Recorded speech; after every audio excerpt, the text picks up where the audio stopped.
warm welcome to Pension Matters, the pension awareness program where we talk pension. My name is Princess Tabi Ibrahim, and I thank you for joining us. On the program today, we'll be talking about retirement under the Defined Benefit Scheme and the Contributory Pension Scheme. For details of this and more, stay with us as the program will continue shortly. Don't go away.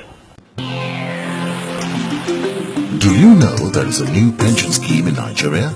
It is mandatory, it is contributory, it is fully funded, based on individual retirement savings account. Under the supervision of the National Pensions Commission, the new pension scheme guarantees lifelong financial independence for every citizen of Nigeria in public or private employment. PENCOM says it's a new dawn. Call the National Pensions Commission now or log on to www.pencom.gov.ng for further details. PENCOM, your contribution counts. Welcome back. The program is Pension Matters, and it is now time for us to tell you what is trailing in the pension industry. PENCOM targets 250 subscribers in 6 months. The National Pension Commission, PENCOM, said they hope to enroll about 250,000 informal sector workers into the micro-pension scheme within 6 months of takeoff. Mr. Plikap Anyanwu head micro-pension department, PENCOM, said the commission maintained that micro-pension scheme is an offshoot of the industry's 5-year strategic plan to expand the coverage of the contributory pension scheme to 20 million contributors by year 2019. In another development, federal government pays pension arrears. The federal government has paid 81 months pension arrears, which were incurred from 33% pension increment. The money was paid to retirees under police, customs, immigration, prison, and civil service pensioners. Finally, on this segment, Lagos State Review Pensions. The Lagos State Governor, Mr. Kiwumi Ambode, said his administration would initiate a process of upward review of pensions for retired permanent secretaries in the state. He expressed readiness of the state government to commence mass training for civil servants starting from year 2017. Viewers, that's all we have on Pension Trial today. It is now time for pension education. Today, pension education focuses on pre-retirement verification exercise. The pre-retirement verification exercise is an exercise done yearly in the civil services and government parastatals for those due to retire either after attaining the age of 50 or putting in 35 years of service or retired voluntarily from service. Intended retirees are advised to do this to enable them access their retirement benefits after retirement and to eliminate ghost workers in the system. The exercise is done at designated zones and centers, of which intended retirees are expected to come along with all necessary documents, including the originals and photocopies of the following documents: letter or gazette of first appointment, letter or gazette of confirmation of appointment, letter or gazette of last promotion, notice of retirement approved by a competent authority, computation sheet for state pensioners with federal shares and stay rolling mills pensioners only. For state pensioners with federal shares, the computation sheet must be stamped and signed by the State Auditor General. Certificate or sworn affidavit of age for due pensioners only. Evidence of payment of gratuity. Severance pay slip for disengaged retirees only. Evidence of change of name where applicable. Letter of appointment as a head of service of the Federation or Federal Permanent Secretary, either from the Secretary to the Government of the Federation or the head of the Civil Service of the Federation for retired permanent secretaries and head of service of the Federation only. Duly stamped and signed bank statements of account with a bank logo showing the last 6 months of activity. For state pensioners with federal share, the bank statement must show payments of state share of monthly pension with at least 6 months of activity. For pensioners with complaints, the bank statement must be from the date of retirement or 6 months before the complaint till date. Bank verification number mandatory for all pensioners. Approved letter for condonation or merger of services from the head of service of the Federation. One colored passport photograph. For the next of kin of deceased pensioners, the following documents are essential: death certificate of the deceased from a government-recognized hospital, letter of administration, joint application letter by the next of kin as listed on the record of service, marriage certificate for spouses, duly signed and stamped joint bank account statement of the next of kins with bank logo, one colored passport photograph for each next of kin. These enumerated documents are necessary. Adhering to this rule will enable every intending retiree access their pension as soon as they leave office without any delay. This is all we have for you on pension education today. Thanks for watching. That's our pension education today on the pre-retirement verification exercise. An exercise every intended retiree must go through to enable you access money from your retirement savings account without hitches. If you're just joining us, the program is Pension Matters, and it is now time for our Up Close segment. But before the Up Close segment today, we're going to bring you analysis on retirement under the Contributory Pension Scheme and the Defined Benefit Scheme. Enjoy it. Before the enactment of the Pension Reform Act 2004, which establishes a contributory pension scheme for all employees in Nigeria, the country had operated a defined benefit pension scheme which was largely unfunded and non-contributory.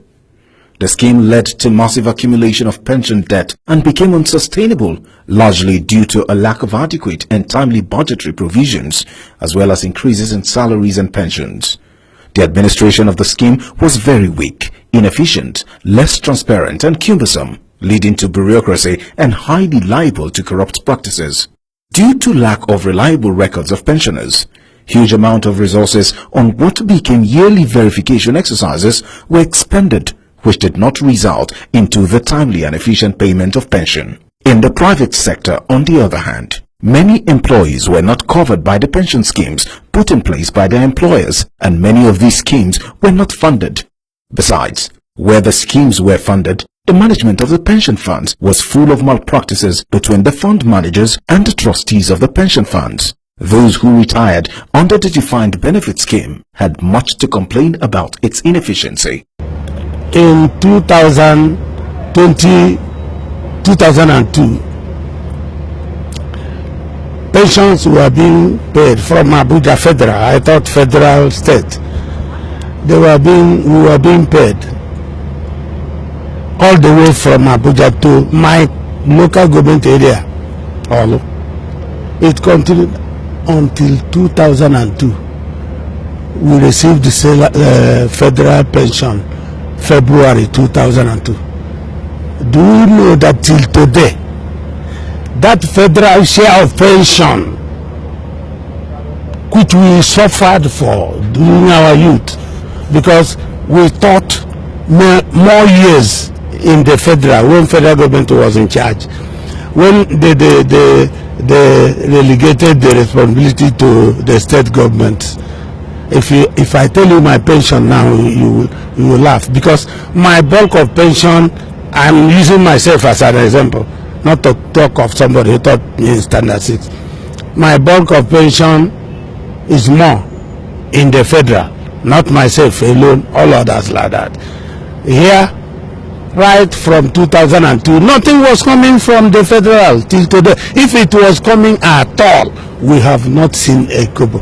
I am on 3,000 something naira, 3,221 naira, 29 kobo. My monthly pension. As I speak with you, Oyo State, which is my state, is owing pensioners up to 6 months. That is state pensioners.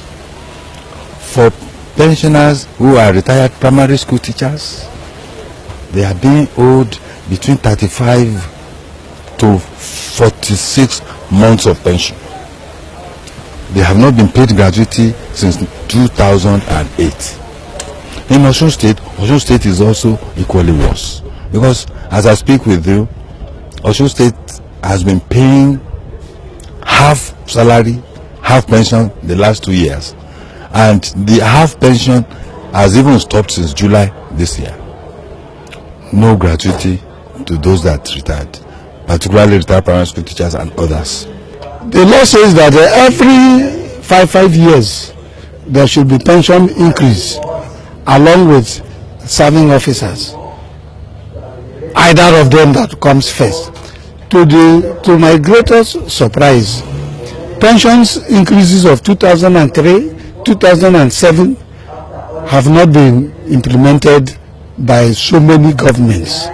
Part of bottlenecks mentioned by some retirees under the Defined Benefit Scheme gave way to the establishment of the Pension Reform Act 2004 and later amended in 2014. It brought to limelight the new pension scheme in Nigeria, which encompasses employees in both the public and private sectors, reforming the pension system in the country. The PRA of 2004 came into being with a view to curb the difficulties encountered by retirees under the old pension scheme. Unlike the Defined Benefit Scheme, the new scheme guarantees the prompt payment of pensions to retirees, eliminate queues of aged pensioners standing hours and days in the sun to collect their pensions, and also increase their standard of living. The new scheme is adjudged to be better than the old scheme in that it helps remedy the deficiency and inadequacies prevalent in the old scheme. Being contributory in nature, the scheme seems very noble both in organization and administration to many employees and employers in Nigeria. The rationale behind the scheme, aside the objective to improve the post-retirement living conditions of the Nigerian workers, is to make both employers of labor and employees to be more committed in dealing with issues of pension in Nigeria. Hence, the emergence of the new scheme. Obligated employers and employees, both in the public and private sector, to contribute into a retirement savings account ensures that every employee receives his retirement benefits as and when due. Stemming the growth of pension liabilities, establishes uniform rules, regulations and standards for administration of pension matters, securing compliance for evolved regulation, restriction and monitoring of pension fund investment. The scheme devised the following institutional framework for the management and custody of pension assets. Pension Fund Administrators, PFA. They are responsible for opening and administering retirement savings accounts, RSA, for every employee and appoint the pension fund custodians. They also invest pension fund assets and administer retirement benefits. Pension fund custodians, PFC, receive the total contributions and hold them in trust for the employees. This is to ensure the safe custody of pension funds, as neither the PFAs nor PFCs can misappropriate the fund without detection under the present state of affairs. National Pension Commission, PENCOM. This is the apex body set up to regulate and supervise pension schemes. Retirees under the Contributory Pension Scheme sing a happy song while still believing that it can get better. So currently we are operating contributory system, but actually it's quite different from the PENCOM. In Kano, or I say at the federal level of PENCOM, they used to contribute federal 7.5%, and the pensioner or the employee contributes 7.5%. But in Kano, government contributes 17%, and the employer or employee, contributes 8%, making a total of 25%. So that is what we operate in Kano. Everybody knows why the contributory pension scheme now replaced the definite scheme, the definite pension scheme. It is the inability of government to continue to pay both the pension, the backlog of it, which in fact is overwhelming. The contributory pension scheme is good. It's very, very good. At least it will remove the suffering of pensioners, particularly those that are under the defined benefit scheme. Because it is contributory, the pensioner pays, and then government also contributes. It's a long way to alleviating the suffering of people. And not only that, the money under the contributory pension scheme is under the PFAs and the custodians, where the money cannot easily be accessed and fraudulently mismanaged. To boost the effectiveness of the contributory pension scheme, the Commission has taken steps by intensifying public education and enlightenment, effective collaboration between all stakeholders, that is, PFCs, PFAs, PENCOM, employee and employers, developing comprehensive accounting standard for retirement benefits, prosecuting defaulters and enforcing penalties stipulated in the PRA 2014. With the enactment of the PRA 2004, those who retired on or before 2007 by law under the old scheme are not under the contributory pension scheme. Hence, the Pension Transitional Arrangement Directorate (PTAD) was established. This is responsible for retirees who retired on or before the year 2007 under the Defined Benefit Scheme (DBS) and to address the numerous pensioners' complaints that bother on issues such as non-payment of monthly pension, short payment of pension and gratuity, removal of name on pension payment voucher, non-payment of harmonized pension arrears, irregular payment of federal pensions, and non-receipt of pension after retirement, and so on. The President, National Union of Pensioners, Comrade Abel Afolayan, while decrying the state of pensioners and the arrears owed them under the defined benefit, applauded the innovative contributory pension scheme. PENCOM, as they are doing fine, they are superintending the contributions very well through the PFAs, and we have no fear about the management of the 5.7 or so trillion naira. They are carrying us along as to investing that money. Speaking on the total number of registered participants under the contributory pension scheme, MB Umar of PENCOM said those under the scheme had increased to 7,240,196 as at September 2016. He added that the number comprised 140,532 retirees on monthly program withdrawal and 34,312 retirees on monthly annuity. Total registered participants under the CPS has increased to 7,240,196 as at 30th September 2016. A total of 174,844 persons have retired under the contributory pension scheme since inception. The number comprised of 140,572 retirees on monthly program withdrawals and 34,312 retirees on monthly annuity payments.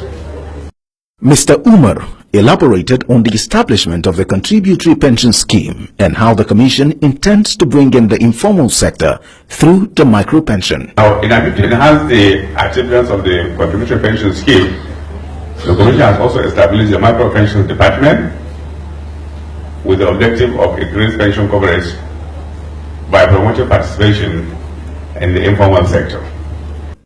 Indeed, the pension system in the country has come a long way. And with the contributory pension scheme, it has not only created a better pension administration, but created a better life for pensioners and retirees alike. The program is Pension Matters, and joining me in our up-close segment today is Mr. Ahmed Ghazali. Mr. Ahmed Ghazali is the Assistant General Secretary of the Nigerian Union of Pensioners. Mr. Ahmed, welcome to the program. Thank you, Princess. Nice to have you. Thank you. Today we are discussing transition from the defined benefit scheme to the contributory pension scheme. And you will play a very important role because AUP, you have members that have retired under the defined benefit scheme, and you still have members who have retired under the contributory pension scheme. So how do you see the both sides of the pension scheme? Yeah, thank you. The old pension scheme, which we call as the defined benefit, has in the last 20 to 25 years facing series of challenges, particularly about lack of funding. The federal, state and parastatals couldn't be able to pay pensions and gratuities as at when due as a result of lack of funding. As a result of that, majority of our members under the old scheme are languishing in abject poverty as a result of non-payment of their pensions and gratuities. But in the recent development, we have welcomed the idea of the contributory pension, which is self-funding pension scheme. It has brought some sanity, it has brought some stability into the pension industry in the last 10 years. From what you just said now, the contributory pension scheme is making life easier for the pensioners. Is it what you're trying to say? Oh, indeed, indeed. In what area? As a retiree under the contributory pension, is that the only language a retiree understands is that what does he have at the end of his services. What he needed is money in his pocket. As soon as he retires, approaching his pay phase, within 20 or 30 days, he goes home with his pay based on what has been calculated either under annuity or under program withdrawals. I think with this development, things are getting better, and there is hope to the larger pensioners who are coming to join the contributory pension. But the pensioners under the state government were not being able to key into the program, and then payment of pension is giving us a little bit difficulties in the state chapters or in the state government. Don't you think that the difficulties people in the state are facing when it comes to assessing their retirement benefits is because they are still under the defined benefit scheme, because they've not joined the contributory pension scheme? Yes, you see, I think we need to do the right thing at the right time. This act is a creation of National Assembly, and it is binding on every Nigerian. And to be in the same page with the federal government, I think there is every need for the state governments to key in to the contributory pension so that we can be able to fund the pension industry in the states. Because the states can no longer accommodate, the states can no longer be able to pay pensions anymore. But if they key into the contributory pension, I think it can fund itself on its own. I'm calling on all Nigerians to also look into this aspect of the pension industry, to key in so that pension can be manageable in future. Now, you have members that have retired under the contributory pension scheme, and you have members, the existing members of your union that retired under the defined benefit scheme. What effort have you made to make sure that you put them together? Well, we are on the process of organizing the pensioners under the contributory pension. They are not yet organized. They were scattered. They are neither here nor there. But effort is ongoing to bring them under our own fold, organize them, and tell them it is a must, it is a mandatory to be a union member. Viewers, you've heard it all from Mr. Ahmed Ghazali, the Assistant General Secretary of the Nigerian Union of Pensioners, NUP. He's been able to tell us the feelings of their members that retired under the defined benefit scheme and those that retired under the contributory pension scheme. He also made a clarion call to state governors and the state government to make sure they implement speedily the contributory pension scheme. Mr. Ahmed. Thank you, it's my pleasure. Thanks for coming to the program. Thank you. Thank you. On that note, viewers, we come to the end of our program for today. That's our package of pension matters for this week. Thanks for being part of it, and we do hope you join us next week for another exciting episode of the program. Until then, I remain yours, Professor Sabi Ibrahim, and I say enjoy your weekend.